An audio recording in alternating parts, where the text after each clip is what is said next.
3 Radler, 5 Monate, 11 Länder. Eine Fahrradreise quer durch Eurasien. Von der Türkei aus über den Iran, Armenien, Georgien, Russland, durch Osteuropa, zurück nach Deutschland. Das Ganze so nachhaltig wie möglich. Fahrrad statt Flugzeug, Strom nur aus Solarpanels oder Nabendynamos und nie aus der Dose. Wasserfilter statt Einwegplastikflaschen und genauer Dokumentation von allem, was wir kaufen und konsumieren.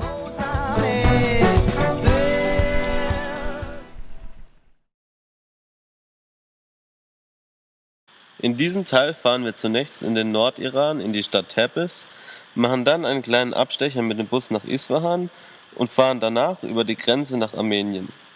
Armenien durchqueren wir komplett von Süd nach Nord, um in Westgeorgien, Tiflis, anzukommen. Nach ein paar Tagen im großen Kaukasus nahe der russischen Grenze fahren wir danach quer durch Georgien an die Küste, wo wir auf die Fähre fahren.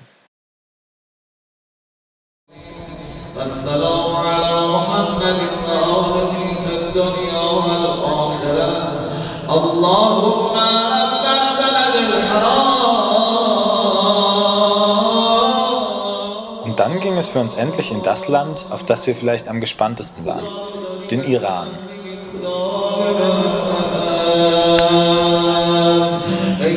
Es gab eine neue Sprache, eine neue Währung, Kopftücher und lange Hosen wurden ausgepackt und Philipp und Anja haben sich getraut. Und doch blieb für uns vieles wie in der Osttürkei.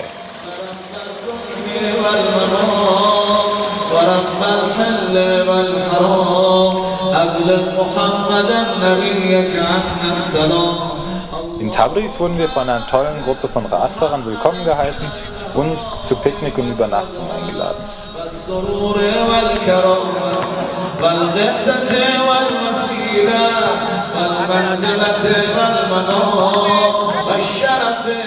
In Marand haben wir das so ganz unkonservative Leben einer Familie in den eigenen 4 Wänden miterleben dürfen.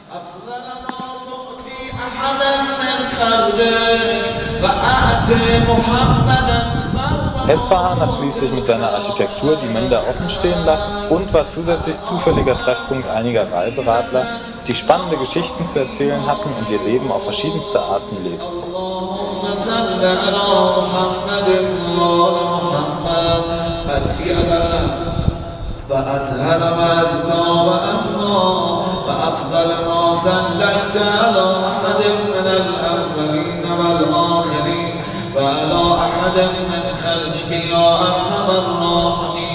اللهم صل على علي أمير المؤمنين وبال من بالاه وآل من آداه وضائف العذاب على من شرك في دمه اللهم صل على فاطمة بنت نبيك محمد عليه وآله السلام وعن من آذى نبيك فيها اللهم صل على الحسن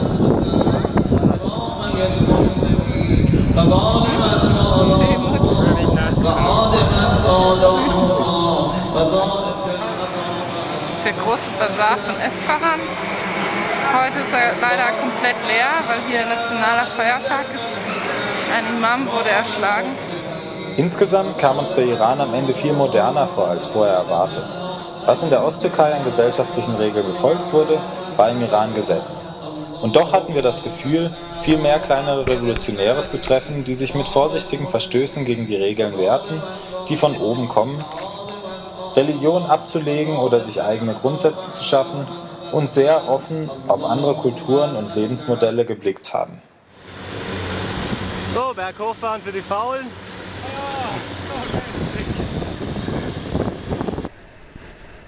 Nach 10 sehr rasch verflogenen Tagen ging es dann mit vielen noch ganz frischen Eindrücken und der Lust wiederzukommen, aber auch der Lust auf ein kühles, erfrischendes Bier in das so ganz andere Armenien.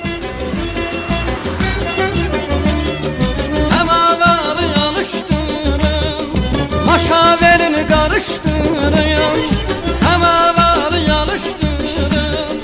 Maşaverini karıştırın, yarım menden küsüp gelip onu mən yanına barıştırın. O yar menden küsüp gibi gelip onu benle yanına barıştırıyor. Es war wirklich verblüffend. Sobald wir über die Grenze nach Armenien gefahren sind, war alles grün, voller Pflanzen. Und nicht nur das.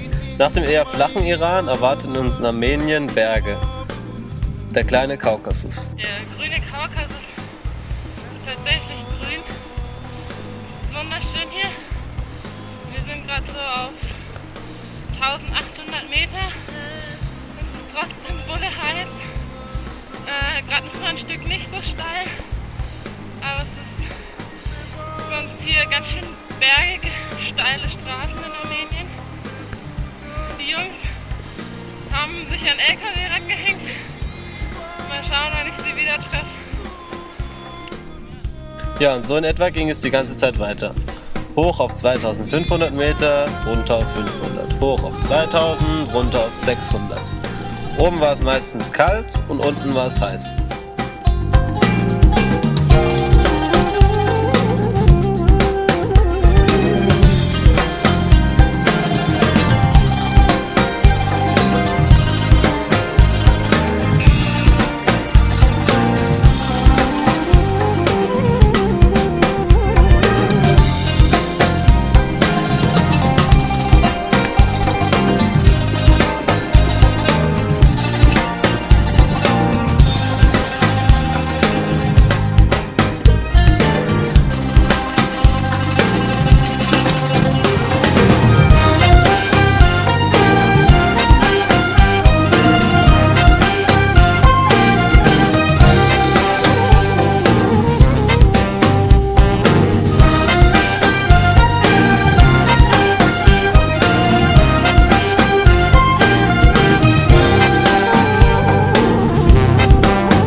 Aber nicht nur landschaftlich war in Armenien plötzlich alles anders. Armenien hat sich als die wahrscheinlich schärfste Kulturgrenze unserer Tour herausgestellt. Es gab eine andere Religion, das Christentum, und auch die Architektur hat sich stark verändert. Der Sowjetbaustil mit seinen mächtigen, fast groben, aber schlichten Fassaden war ein krasser Kontrast zu den verspielten, bunten, fast etwas kitschigen Bauwerken vom Iran. Auch die Autos waren anders. In Armenien fahren vor allem im Süden wirklich hauptsächlich Ladas rum. Deswegen ist der Ersatzteilemarkt auch relativ einfach und übersichtlich. Vor allem aber die Menschen haben wir ganz anders erlebt als im Iran oder der Türkei.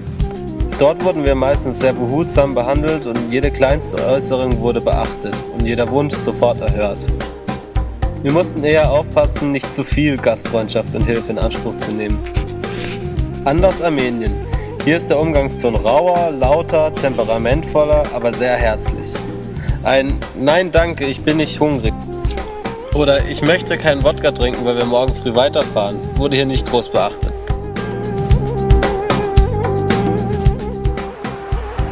An unserem zweiten Tag in Armenien wurden wir schon mal von ein paar Freunden eingeladen, von ein paar Leuten hier, abends mit ihnen zu essen und vor allem zu trinken.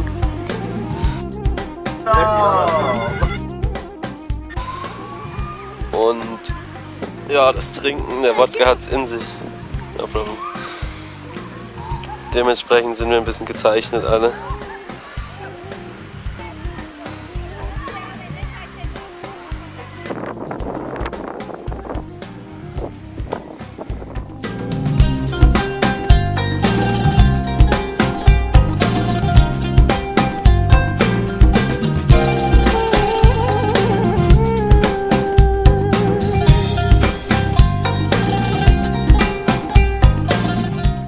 Wenn wir schon durch die Berge fuhren, mussten wir das natürlich auch ausnutzen und uns auf die Suche nach Kletterfelsen begeben. Hier ist unser Campingplatz, da vorne der Canyon. Morgen kommt unser Equipment samt armenischen Buddies.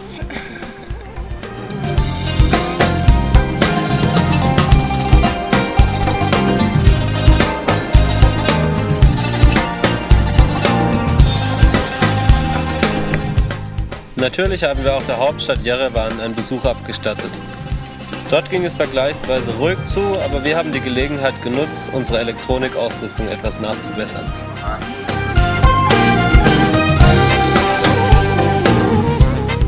Vorbei am Sevansee, der uns ein bisschen an den Bodensee erinnert hat, ging es dann bergab Richtung Georgien. Unser erster Stopp in Georgien war die äußerst charmante Hauptstadt Tiflis. Die Stadt spannt einen geschmackvollen Bogen zwischen prunkvollen Bauten, gemütlichen Gassen und futuristischer Architektur.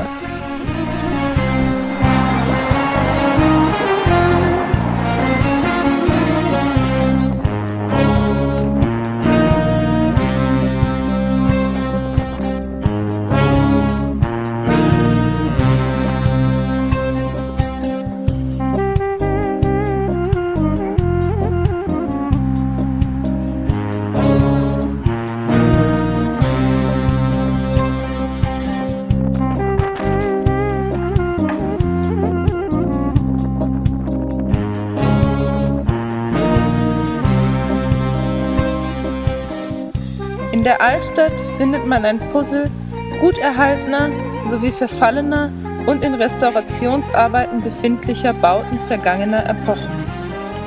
Leider haben Philipp und ich dort nur einen Tag verbracht, denn unsere Fähre nach Odessa fuhr bald und vorher wollten wir unbedingt noch in den großen Kaukasus.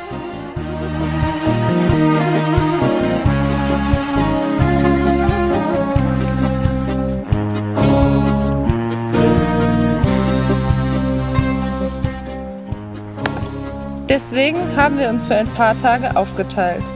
Milan, der noch einige organisatorische Dinge zu erledigen hatte, ist in Tiflis geblieben und wir sind nach Kaspegi gefahren.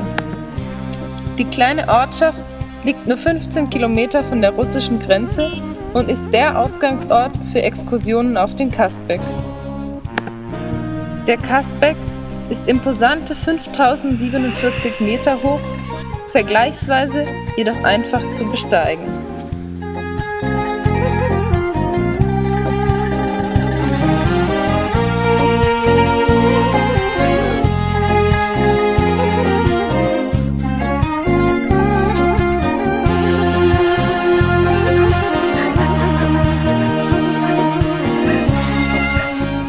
Da hinten ist Gudauri. Im Winter kann man hier Skifahren. Das ist wahrscheinlich ziemlich geil. Gerade sind hier vor allem Kühe Und Fliegen. Und Fliegen und Kuhscheiße. Und die erste weibliche Kuhhirtin der Reise. Und wir schlagen jetzt gleich da hinten unser Zelt auf. Und ich glaube, es wird ziemlich cool. Das ist echt ziemlich schön hier.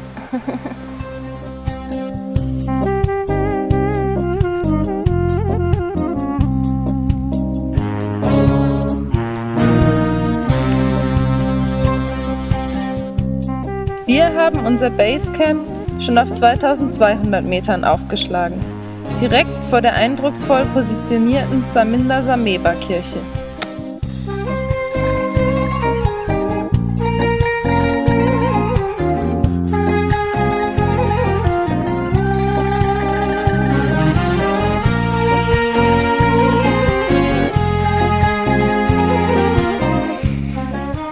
Allerdings sind wir nur bis zur Gletscherkante gewandert.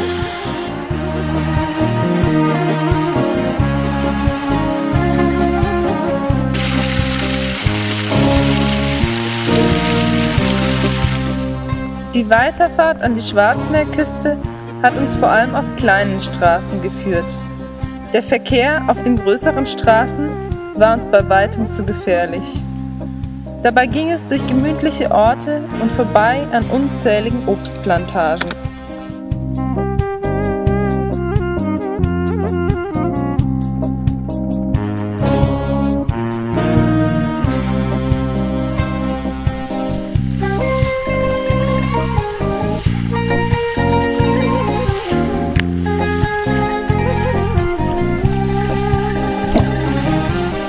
Gespannt auf die Rückkehr auf die westliche Seite des Schwarzen Meeres sind wir am 17. August in Poti an Bord gegangen.